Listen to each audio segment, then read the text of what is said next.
Nasa ating pong StreamYard ngayon si si Dr. Mahar Lagmay, ang Executive Director po ng University of the Philippines Nationwide Operational Assessment of Hazards o UP NOAA.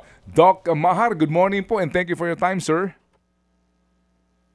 Hello, Good good morning. morning and long time no hear. Ted? Opo. Salamat, Doktor, ha. Mabuti po naman.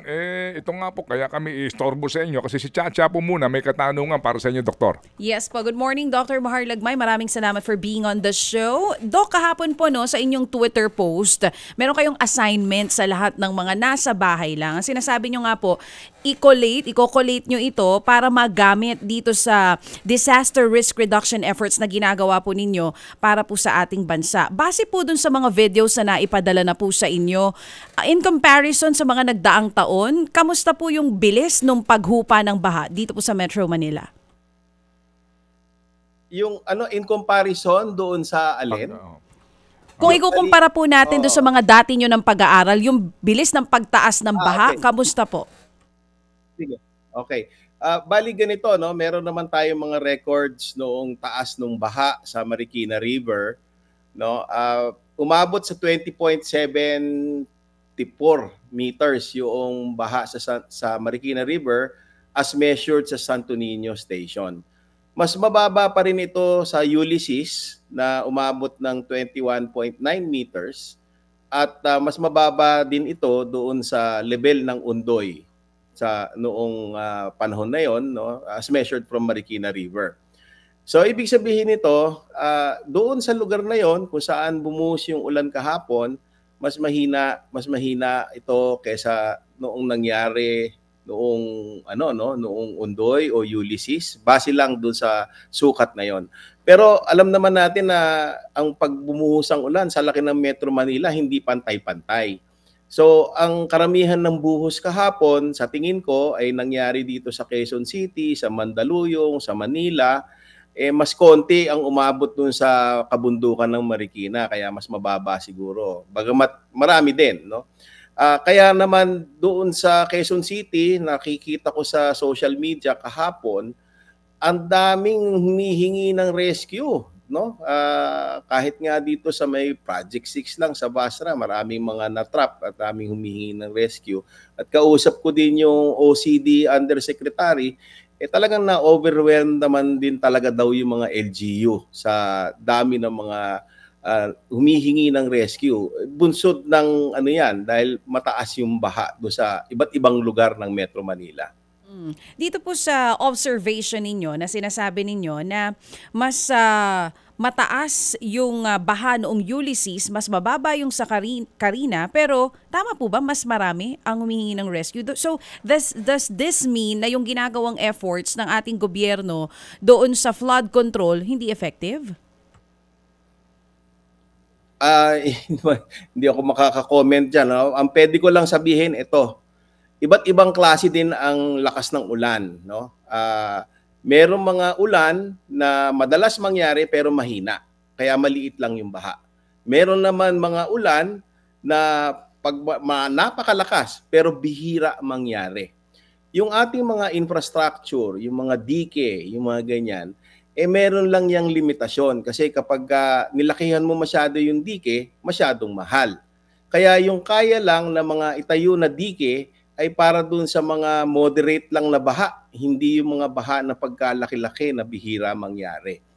Ayun, so kung tatanungin mo ko kung epektibo ba o hindi, epektibo siya doon sa mga baha na maliit, katamtaman, at hindi napakalaki. Pero kapag gaundoy na yung baha, ito ay na-overwhelm, no? Kung hindi man lilipat yung baha doon sa ibang lugar. Okay, so Doc, ito pong pangyayari kahapon, ano po ang inyong naiisip? Kasi nga, klaro ho naman din, may mga lugar, Doc, na siguro sabi nga ninyo, mas mataas, mas malaki yung volume na ibinaksak ng ulan, kaya din po mas mataas, mabilis po yung pagbabaha. Pero sa pangkalahatan po, ano ang naiisip nyo po na maaari pang gawin ng ating pamahalaan at ng taong bayan para po sa paghahanda natin, because definitely mukhang patikim lang itong nangyari kahapon? Kung if I go to the extreme, Ted, no, mahirap talaga ang disaster risk management, risk reduction management kapag overpopulated ang isang metropolis, no? Lalo na, bawa dyan sa Baseco, paano mo evacuate lahat ng mga tao dyan? Sa pambawa, mayroong tsunami at paano mo evacuate silang lahat, no? Ang sisikip ng mga kalye, overcrowded, ang laki ng population. Ang Metro Manila napaka-overpopulated. Kailangan i-decongest natin ito para kung gusto natin ay madali ang disaster risk reduction management, mas mamamanage natin mabuti kapag medyo decongested at medyo ilipat natin sa mga ibang lugar para kumonti ang tao, kumonti ang bahay at maplano na mabuti yung kalupaan. Kasi pati yung mga floodplains na tinatawag, no, sa tabi ng ilog na nagbabaha kapag malakas yung ulan, doon tayo nagtatayo ng mga subdivision at saka ng mga bahayan. Natural lang kasi parte ng ilog yun kapag umuulan, pag tag-ulan. Babahain at babahain talaga yung mga yon. So, pag nilipat natin, dinicongest natin, mapaplano natin yung ating kalupaan ng mas mabuti para mas maganda yung disaster risk reduction efforts natin. Kaya kahit may baha o anuman dilubyo, pag wala yung mga tao doon, wala tayong disaster na pag-uusapan. Pero siyempre, itong aking sagot ay ideal, di ba? At saka medyo mahirap execute long term. Pero siguro baka dapat pag-isipan na natin yon ngayon, no? Entertainin natin yung idea para sa tagal ng panahon, imbis na gumrabe siya ng gumrabe, mas mapadali natin ang mga disaster risk reduction efforts. Opo, sa sinasabi niyong yan, Doktor, yung kabuluhan sa buong bansa ng pagkakaroon ng National Land Use Act. Related din po yan doon sa pagpaplano ng mga community. In fact, itong mga land use plan, development plans at kung ano-ano mga plans, dapat yan, bawat syudad, bawat munisipyo ay meron yan na maganda at dapat risk-informed and science-based. So ang ibig sabihin no, na risk-informed, pagbabatayan natin yung mga panganib, at doon tayo magpaplano ng hindi lang evacuation center, kundi plano sa agrikultura, plano sa enerhiya, sa turismo, at lahat ng mga coastal environment, biodiversity, etc. So magagamit natin itong plataforma na to di ba? Kapag maigi, maganda ang plano at mag-translate to programs, projects, and activities na risk-informed and science-based para ma-develop yung bawat komunidad, all 1,634 cities and municipalities at mapaunlad natin ang ating bayan at para maging ma-attain natin ang sustainable development goals. Opo, at tama din po ba, gaya po ng sinasabi ng ilang pong mga nagsusulong nito ng naluwa na gaya po ng binanggit nyo, kasi nagtayo ka ng pabahay, subdivision sa floodplain nagtayo ka ng palaisdaan, di ba, sa waterways, nagtayo ka ng mga quarrying dito sa mga kabundukan. So tama po talaga ang kahalagahan ngayon na pagkakaroon natin ng National Land Use Act kung saan po gagabay din sa bawat land use policy ng lokalidad. Sa totoo lang po, ginagawa din naman yung mga comprehensive land use plans, no? Requirement din naman po 'yon, no? Kung mapapaigi natin yung batas tungkol doon sa Land Use Act na 'yon at may mga provision doon na mas makakatulong sa atin, pabor po ako doon, ano?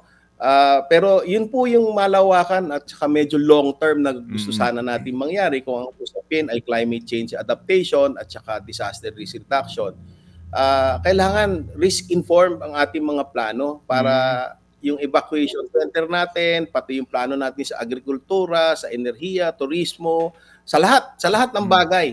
Kapag maganda ang plano nito, kahit na ano pang hagupit ang tumama sa atin, alam na natin ang gagawin at naka-ready na lahat ng mga plano, execute na lang yon kung hindi pa man na-execute, kung ito ay infrastructure na intervention, o kaya non-structural na intervention.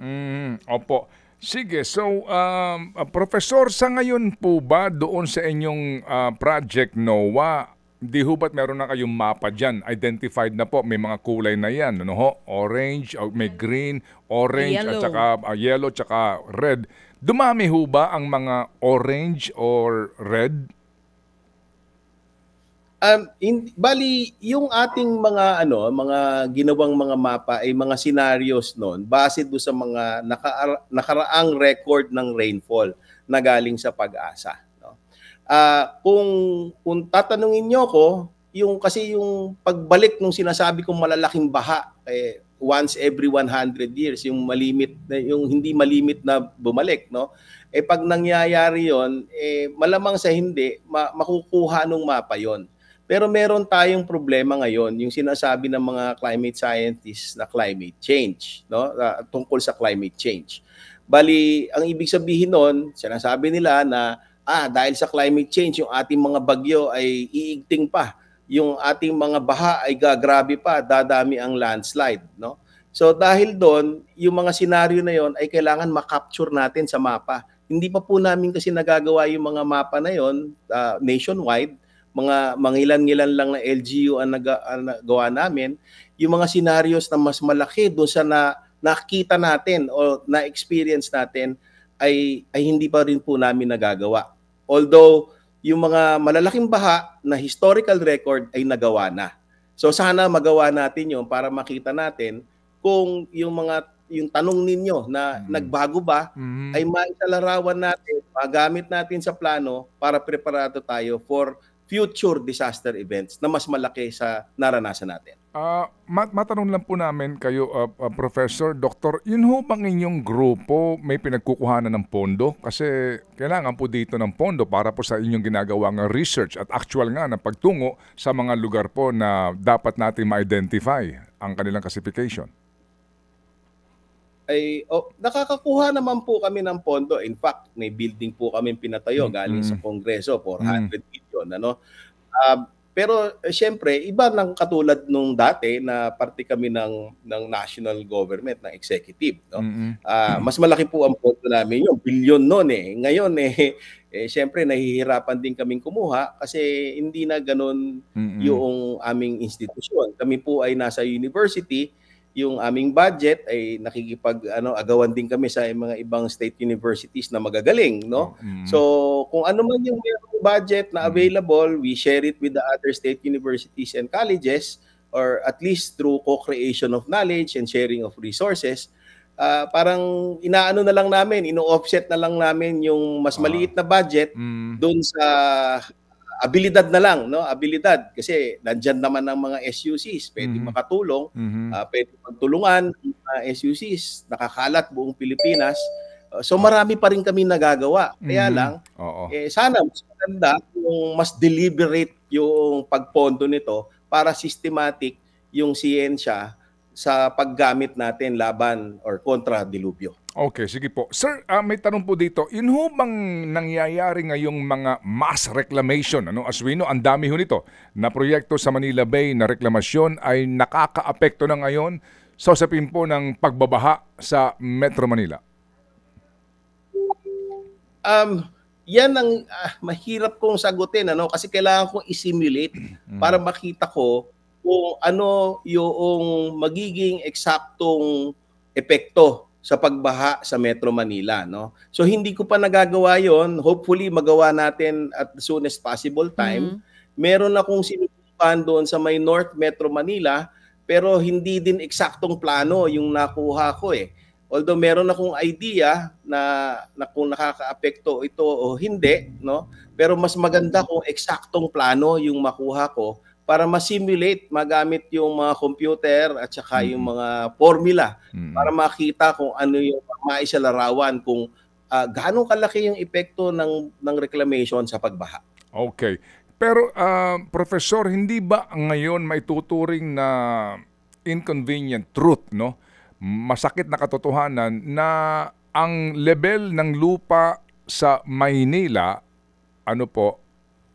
Metro Manila ay bumababa taon-taon habang tumataas ang tubig sa dagat. Ito po, kaya po itong ating pagbabahang ito, hindi nga po ito parang lalo itong titindi sa pag-usad ng panahon. Okay, magandang tanong yan, Ted, no?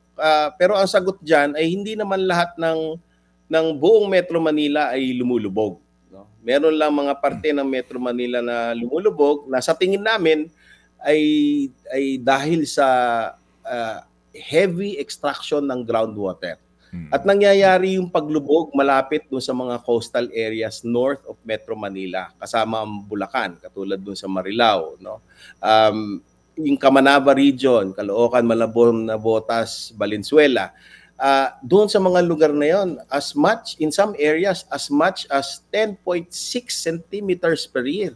So, ibig sabihin yan, kung 10 taon yan, kung tuloy-tuloy yung paglubog ng lupa dyan, lagpas 1 metro. Ang mangyayari nung kapag nasa tabing dagat, pag lumubog yung lupa, papasok yung tubig.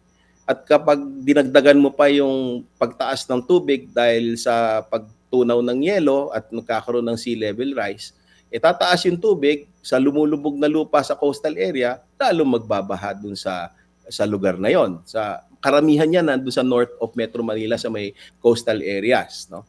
At kapag tuloy-tuloy yan, magiging mas grabe yung pagbaha doon sa mga lugar na yan. In fact, nakikita na nga natin sa Camanaba area yan. Di ba tinataas nila yung mga kalye? Tapos yung pagkataas ng kalye, hindi mo na makita yung pintuan ng bahay. Oo. No? Oo. Dahil taas ng kalye, kailangan nilang gawin yun kasi palubog yung mga lupa doon sa lugar na yon. Opo, at lumulubog po mismo ang lungsod rin ng Manila bilang isang coastal city, di po ba? Mismo sa ang Manila, mas konti. Mm-hmm. Mas konti. Base sa aming pag-aaral, ang mga malalaki, sasabihin ko na, no, yung sa Rosario, Cavite, meron dyan. Pero mas malaki pa doon sa Marilao, Bulacan, no?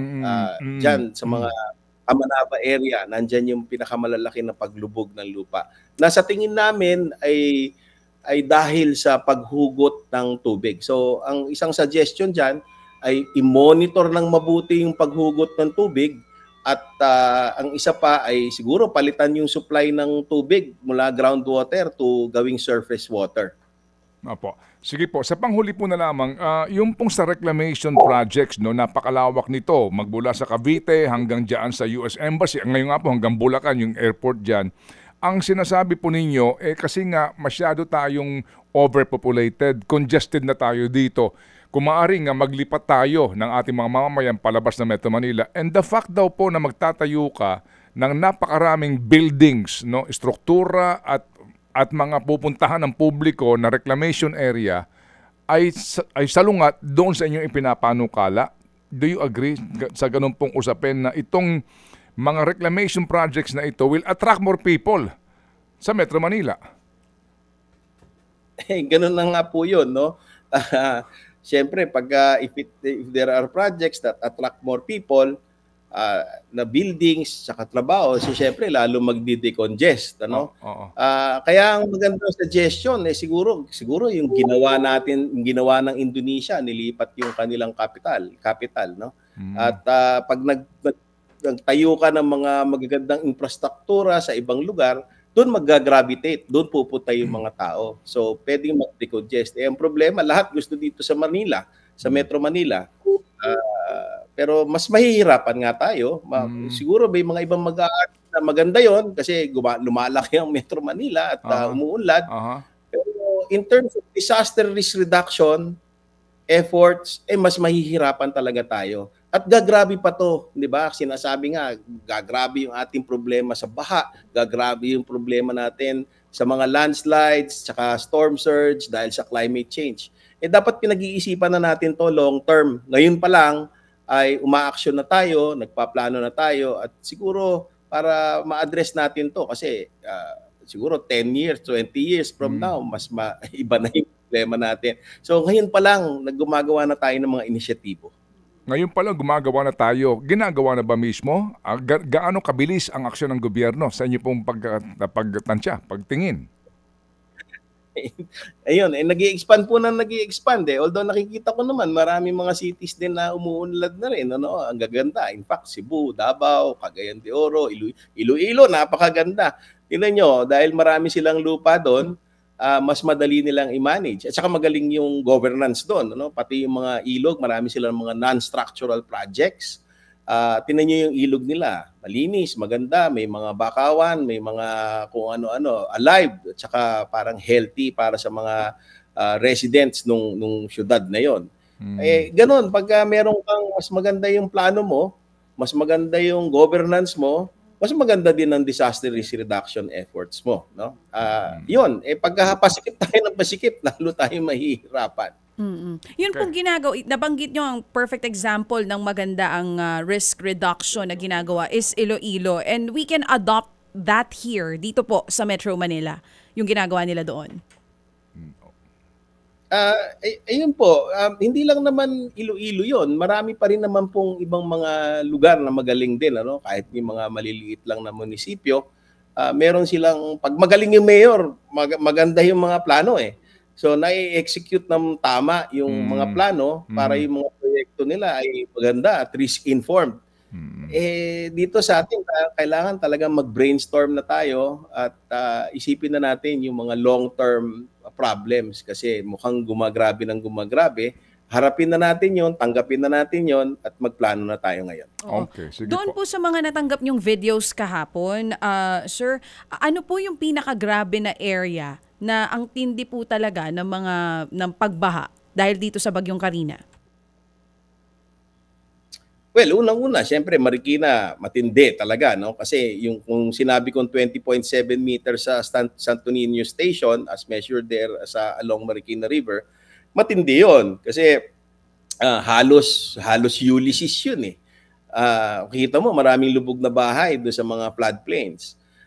Dito sa Quezon City, marami din, no? Nakita ko ng mga humihingi ng tulong, marami mga aso na naiwan, mga pets na naiwan, hindi nabigla eh, biglang kailangan mag-evacuate. So naiwan sila at maraming namatay, no? Yung mga matatanda, yung mga vulnerable, hindi makalikas kaagad, na-trap doon sa second floor ng kanilang bahay. Yun, kulang tayo siguro doon sa nagkataon siguro yung abiso na medyo nabulaga din tayo. Dapat hindi din tayo nabulaga. Kung akong tatanungin, nabulaga tayo na hindi kasi alam naman natin na may habagat na mas matindi, no, dahil may bagyo dun sa north of Luzon. Pero at the same time, yung mga forecast natin, yung state of the state ng science ngayon, hindi na-underestimate yung dami ng ulan kahapon. Opo, na-underestimate yung dami ng ulan at yung pong alarm o notice ay real time. Ano po, yung notice, di ba, you got it sa iyong telepono, no? Real time po kasi ang ating notisya ngayon eh. Bali, yung 1 day in advance na forecast na magbibigay sa atin ng 1 day preparation time, ay yun yung sinasabi ko na parang na-underestimate. No? Kulang. Pero yung real time, okay yun. Maganda yung prediction ko. Actually, hindi siya prediction kasi real time, di ba? Pero yung 1 day before nagbigay sana sa atin. Pero wala akong masisi kasi kahit dito sa UP, yung forecasting na admitted yung mga scientists na yung current state of the art ng siyensya ay mahihirapan i-forecast yon. So ang ano ko naman ang bawi ko naman doon ay alam naman natin may bagyo sa taas. Nakaraang mga habagat, pag may bagyo doon sa taas may bitamina yung habagat at ang dami na nating experiences na malakas yung ulan. So dapat yon hindi na din tayo nabulaga at preparado na din tayo at kumbaga alerto. Kumbaga so dahil sa experiences natin dati, dapat sanay na tayo. Pero at the same time, may kakulangan pa sa state of the art ng science, sa forecasting, na underestimate 1 day in advance. Ayun, so parang hindi na din tayo natuto, no? So dapat tanggapin na natin na ang siyensya hindi sagot sa lahat. Ang sagot talaga ay nasa sa atin. Kailangan palagi tayong preparado. Alam naman natin na may constant threat sa Philippines. Lahat ng lugar, lahat ng barangay may panganib, may threat sa atin yung climate change. At kailangan lahat tayo maalam, parang alerto na kapag may sama ng panahon, second nature na sa atin yung preparasyon, yung paggalaw at palaging handa. Opo, sige po. Salamat ng marami, Professor, Doctor, sa inyo pong panahon at kami po ay natuto dito at kami magpapalawak pa sa informasyon na inyong ibinahagi po sa aming programa. Maraming salamat din, Ted. Opo. At saka anong pangalan siya? Si Chacha. Si Girlie ba yan? Si Chacha. Thank you po, Director. Okay. Si Chacha, medyo naging Hindi, sexy lang ang ngayon. sabi niya kasi Si Mexi. ang akala niya kasi baby girl, yun ang naririnig niya. Ang tawag niya sa akin tuloy, girly. Opo. Thank you po, Director Mahar Lagmay. Opo, thank you very much. Ted Filon at DJ Chacha. Ngayon, nasa Radyo 5, 92.3 News FM. Monday to Friday, 6 to 10 a.m.